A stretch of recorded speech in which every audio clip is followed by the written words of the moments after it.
வந்தாரை வாழ வைக்கும் தமிழ்நாடு அப்படிங்கிற வார்த்தை போய் வந்தாரை வாழை வைத்து விட்டும் தமிழ்நாடு அப்படிங்கிற நிலைமைக்கு நம்ம தள்ளப்பட்டிருக்கோம். இதுக்கு காரணம் கடந்த சில நாட்களுக்கு முன்னாடி நடந்த ஒரு சம்பவம். ஒடிசாவை சேர்ந்த ஒரு நபர் பயணம் செஞ்சுட்டு இருக்கும்போது 4 நபர்கள் பட்டாக்கத்தினால அவரை தாக்குறாங்க. தாக்குனது மட்டும் பத்தாதுன்னு அதை வீடியோவும் எடுத்து ரீல்ஸாகவும் பதிவிடுறாங்க. அதுதான் இப்போ பெரிய பிரச்சனையா இருக்கு. வெட்டினது யாரா அப்படின்னு பார்த்தா பள்ளிக்கூடம் போற சின்ன பசங்க. போலீஸார் அவங்கள கைது செஞ்சு சிறுவர் கூர்நோக்கு இல்லத்தில் ஒப்படைச்சிருக்காங்க. அவங்கள சேர்த்துட்டாங்க, அவங்களுக்கு தண்டனை கிடைக்கிது, இதெல்லாம் ஓகே. இதுக்கப்புறம் என்ன நடக்கும் அப்படின்னு யோசிச்சு பாருங்களேன். இதுக்கெல்லாம் என்ன மிக முக்கியமான காரணமாக இருக்கும் அப்படின்னு பார்த்தோம்னா இதில் 2 முக்கியமான விஷயம் இருக்குது. இந்த சம்பவம் நடந்ததுக்கு விஷயம் போதை பழக்கம்.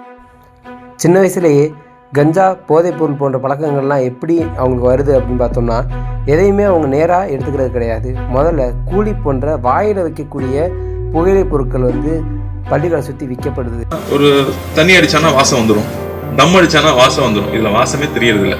அந்த பையன் உட்காந்துட்டே இருக்கான், எதுவுமே பேச மாட்டேங்கிறான், அப்படியே இருக்கான் அப்படின்னா அவன் பிரச்சனைகள் நினச்சிட்டு இருந்தா அவன் வேற ஏதோ ஒன்று வாயில வச்சுட்டு உட்காந்துட்டு இருக்கான். இது ஃப்ரெண்ட்ஸ் மூலமாக இன்ஃப்ளூயன்ஸ் ஆகியோ இல்லை பல காரணங்களால அவங்க அதுக்குள்ளே அடிமையாகிறாங்க. இதுதான் அவங்க சுயநினைவே இல்லாமல் போதைப்பொருளுக்கு அடிமையாக இருக்குது, ஆரம்ப புள்ளியாக இருக்குது. இன்னொன்று நம்ம சமூகம் இதில் டைரெக்டாக இந்த மாதிரி பேர் குரூப்ஸ்லேருந்து மற்ற ஃப்ரெண்ட்ஸு சர்க்கிளில் அவங்க வாங்கி சாப்பிட்றாங்க. அதை பார்த்து இவங்க கற்றுக்குறாங்க.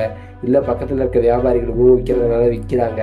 இதெல்லாம் ஒரு பக்கத்தில் இருந்தாலும் சமூக ஊடகங்களும் படங்களும் இதில் முக்கியமான பங்கு வகிக்கிற அப்படின்னு சொன்னாங்க. ஏன்னா இப்போ நீங்கள் பார்க்குற படங்கள்லையும் கேட்குற பாடல்கள்லையும் எல்லாத்துலேயுமே இந்த போதைப் பொருட்கள்ங்கிற விஷயங்களெல்லாம் நார்மலைஸ் ஆக்கி ஒருத்தவங்களை அடித்து வெட்டு குத்தினாதான் அவங்க பெரிய ஆள் அப்படிங்கிற ஒரு ஆளுமைத்தன்மை அதில் தான் இருக்குது அப்படிங்கிற மாதிரிக்கு நம்ப வைக்கிற சினிமாக்கள் இருந்துச்சுன்னா கண்டிப்பாக அது ஒரு விதத்தில் நெகட்டிவ் இம்பேக்டை க்ரியேட் பண்ணும் மக்கள்கிட்ட. அதுதான் இப்போ நடந்திருக்கு. இந்த பசங்கள்கிட்டையும் வெட்டும் பொழுது அவங்களுக்குள்ள ஒரு பயம், ஒரு காழ்ப்புணர்ச்சி இல்லவே இல்லை.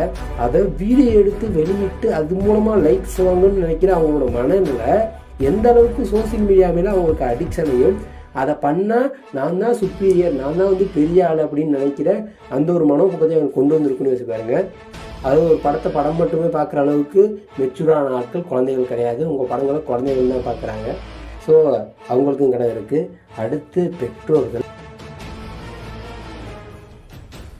பெட்ரோலை பற்றி நான் ஏற்கனவே ஒரு வீடியோ போடணும்னு நினச்சேன். குறிப்பாக பார்த்தீங்கன்னா இப்போ ரீசெண்ட் டேஸில் நீங்கள் சின்ன குழந்தைகள் கெட்ட வார்த்தை நிறைய பேசுகிற வீடியோஸ் உங்களால் பார்க்க முடியும். நீ பள்ளியோடம் போய் நீ என்னடா பண்ண போற? அதில் கெட்ட வார்த்தைகள் கொச்சையாக பேசுவாங்க.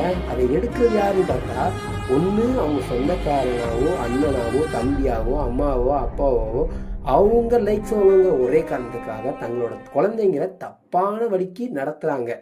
இதுதான் ரீசெண்டாக நான் பார்க்கக்கூடிய ஒரு விஷயமா இருந்துச்சு. சோசியல் மீடியாவில் ஏதாவது பண்ணால் லைக் வாங்கிடலாம், ஃபாலோவர்ஸ் ஏற்றிடலாங்கிற ஒரே காரணத்துக்காக தப்பான விதத்தில் வழி நடத்துறது, தங்களோட குழந்தைங்களை கண்டுக்காமல் விட்டுறது, இப்படி பிற்காலத்தில் பெரிய விஷயங்களில் கொண்டு நிற்கும். அதை பெற்றோர்கள் உணர்ந்துக்கிறதே கிடையாது. இதில் பெற்றோர்கள் பங்கு முக்கியமாக இருக்குது. சுய ஒழுக்கம் இதெல்லாம் நம்ம குழந்தைங்க நம்மள்கிட்டருந்து கற்றுக்கிறது தான். நம்மளே எல்லா தப்பையும் பண்ண விட்டு பார்க்க விட்டுக்கிட்டு இருந்தோம்னா எதுவுமே இங்கே மாறாது அப்படின்னு தான் எனக்கு தோணுச்சு. இதை பற்றி நிறைய பேர் பேசணும், இதை பற்றி நிறைய பேர் ஷேர் பண்ணணும், அவங்களோட ஒப்பீனியன்ஸை சொல்லணும். அப்போ தான் இது கவர்மெண்ட் பக்கத்தில் கவர்மெண்ட் கண்ணுக்கு ஒரு பெரிய விஷயமா தெரிய ஆரம்பிக்கும்.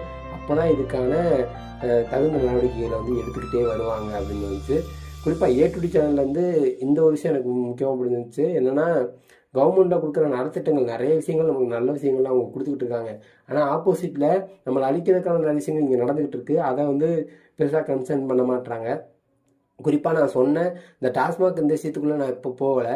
இதில் பேசிக்கானது என்னென்னு பார்த்தோம்னா ஸ்கூல் சில்ட்ரன்ஸ் பாதிக்கப்படுறது கூலி போன்ற வாயில் வைக்கக்கூடிய போதைப் பொருட்கள். அதை ப்ராப்பர் சர்வேலன்ஸ் பண்ணி அதை ஃபுல்லாக கண்ட்ரோல் பண்ண முடியும். அவங்களுக்கு கொண்டு போய் சேர்க்க முடியாத அளவுக்கு அரசாங்கத்தினால் பண்ண முடியும்.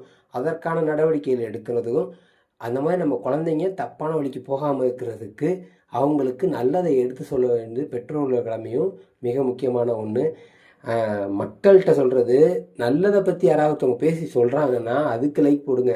யாரோ ஒருத்தவங்க பண்ணுற பைத்தியக்கார காரணத்துக்கு இல்லை யாரோ ஒருத்தவங்க பண்ணுற முட்டாள்தனத்துக்கு நீங்கள் போடுற லைக்கு பிற்காலத்தில் இந்த மாதிரி பின்விளைவுகள் வந்து நிற்கும் அப்படின்னு தோணுச்சு. உங்களுக்கு இதை பற்றின ஒப்பீனியன்ஸ் வந்து இருந்துச்சுன்னா அதை வந்து கமெண்ட்டில் சொல்லுங்கள்.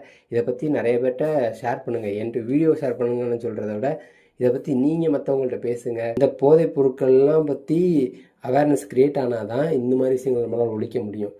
ஸோ அதனால தான் நான் இந்த வீடியோவே எடுத்தது. உங்களோட ஒப்பீனியன்ஸ் என்னங்கிறது வந்து கமெண்ட்டில் சொல்லுங்கள். தேங்க்ஸ் வரதுக்கு இட்ஸ் மீ பாபா. இப்படியே போச்சுன்னா குரங்கா மாறிடும் சார். 80 மில்லியன் வருஷங்களா இருக்கு நம்ம குரங்குல இருந்து மனுஷனா மாற.